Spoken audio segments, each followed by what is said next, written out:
दोस्तों, आप देख रहे हैं बाबा दर्शन न्यूज। बाबा दर्शन न्यूज से मैं इनामुल्ला खां।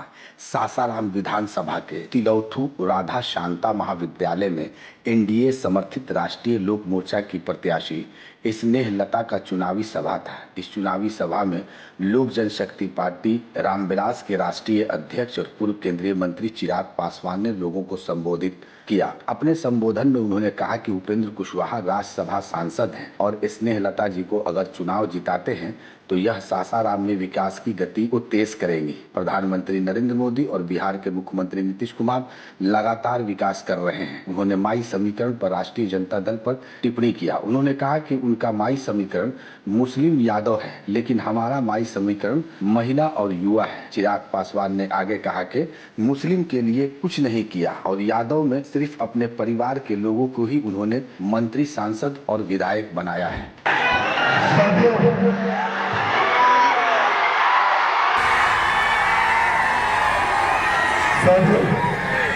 आज आपके बीच आया हूँ,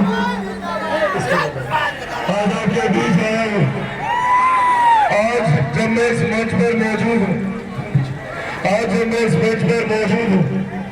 तो मेरे लिए ये कतई कोई राजनीतिक मंच नहीं है और मैं यहाँ पर किसी प्रत्याशी के लिए, किसी नेता के लिए, मैं यहाँ पर आप लोगों का आशीर्वाद मांगने नहीं आया हूँ। मैं यहाँ अपने परिवार के लिए,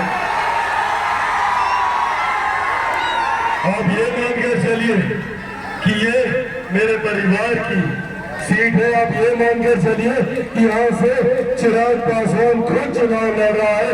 इस सोच के साथ आप सबको आशीर्वाद देंगे। आदरणीय स्नेह लता जी से, इनसे, पूरे परिवार से और से जो मेरे परिवार के, मेरे नेता, मेरे पिता आदरणीय रामविलास पासवान जी के संबंध रहे। उन्होंने हमेशा आदरणीय उपेंद्र कुशवाहा जी को अपने छोटे भाई की तरह माना और मेरे नेता, मेरे पिता आदरणीय रामविलास पासवान जी ने मुझे भी हमेशा संस्कारों में यही सिखाया कि वो उनके छोटे भाई के समान है, तो मेरे लिए वो पिता तुल्य है और मैंने भी हमेशा उनसे वही प्यार, वही सम्मान, वही स्नेह पाया।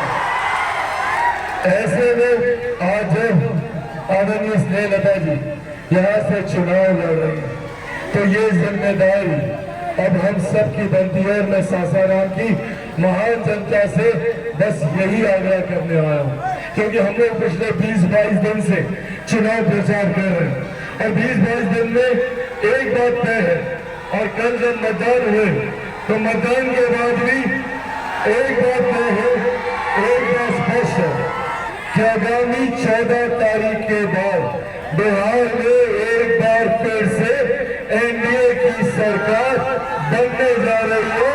इसमें कोई संदेह नहीं है। तो जब एनडीए की सरकार बनने जा रही है ना भैया, संदेह है कोई इसमें नहीं ना। तो जब एनडीए की सरकार बनने जा रही है, केंद्र में मेरे प्रधानमंत्री नरेंद्र मोदी जी की सरकार ये है, तो उसके बाद अब हमको बताइए, इस डबल इंजन की सरकार में जरूरी है सासाराम विधानसभा से जो भी विधायक यहाँ का प्रतिनिधित्व बिहार की विधानसभा में करे वो मुख्य धारा के विधायक होने चाहिए, वो सत्ताधारी गठबंधन के विधायक होने चाहिए, वो एनडीए के विधायक होने चाहिए, वो राष्ट्रीय लोक मोर्चा के विधायक होने चाहिए। विधायक के रूप में मेरी आदरणीय स्नेह लता जी वहां से होनी चाहिए।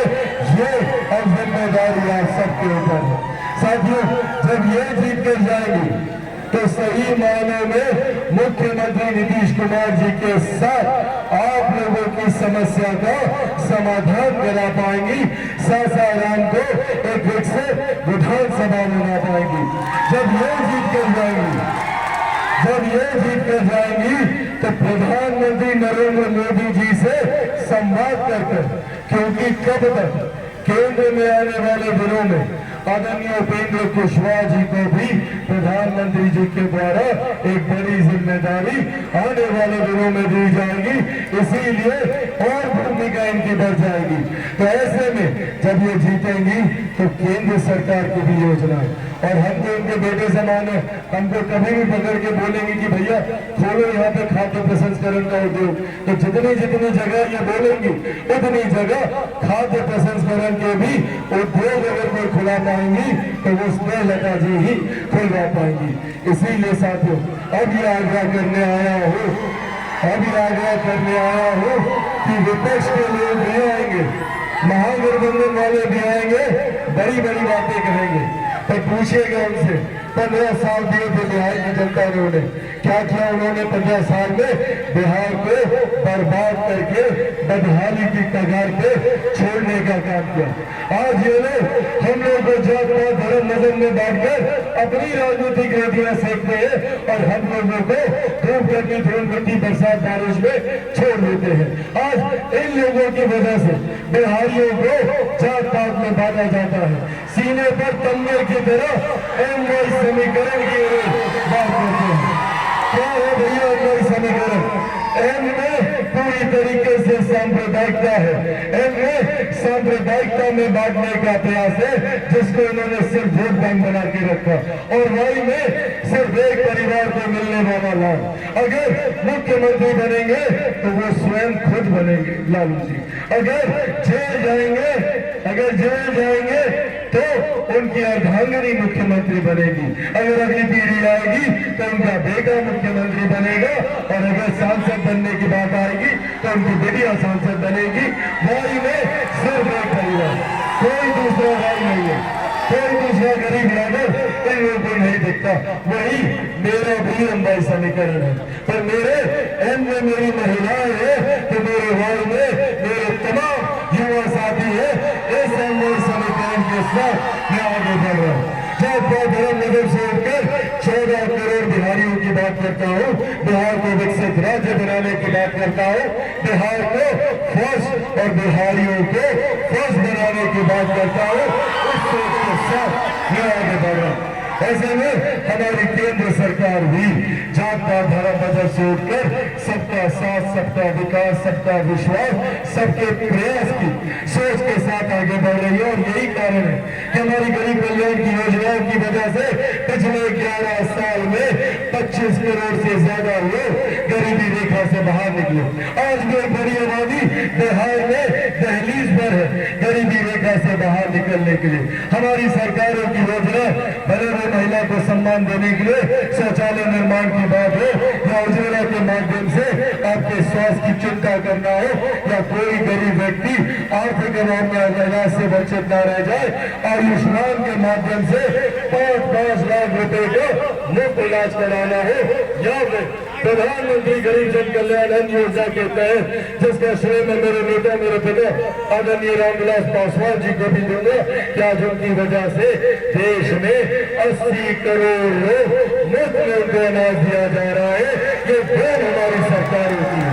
ये गरीब कल्याण को मद्देनजर रखते हुए बिहार सरकार ने, मुख्यमंत्री जी ने पेंशन को बढ़ाने की बात हो, या बिजली बिल में यूनिट्स को फ्री करने की बात हो, या महिलाओं को आर्थिक तौर पर सशक्त करने के लिए उनको 10-10 हजार रुपए की पहली किस्त देकर उनको उद्यमी बनाने की बात हो। आज उनको पहली किस्त 10,000 की दी गई है, व्यवसाय स्थापित करने के लिए अगली किस्त में 2 लाख रुपए दिए जाएंगे। इस सोच के साथ मेरी सरकार आगे बढ़ने का काम कर रही है, पर इन सोच को, इन तमाम व्यवस्था को बरकरार रखने के लिए जरूरी है एनडीए की डबल इंजन की सरकार को मजबूती मिलना, और इससे ज्यादा जरूरी है सासाराम का प्रतिनिधित्व एक ऐसी महिला करे जो सही में इस व्यवस्था को सुचारू रूप से आगे लेकर जा सकती है। इसीलिए साथियों, आज मैं आप सबसे आग्रह करने आया हूँ, मेरे प्रधानमंत्री 2047 तक भारत को विकसित बनाना चाहते हैं। भारत विकसित तब होगा जब मेरा बिहार विकसित होगा, बिहार का हर एक जिला विकसित होगा, बिहार की हर एक विधानसभा विकसित होगी, जब सासाराम विकसित होगी। अगर आप इस वीडियो को फेसबुक पर देख रहे हैं तो फेसबुक पेज को लाइक कीजिए और वीडियो को शेयर कीजिए। अगर आप इस वीडियो को YouTube पर देख रहे हैं तो YouTube चैनल को सब्सक्राइब कीजिए और घंटी के आइकॉन को दबाइए।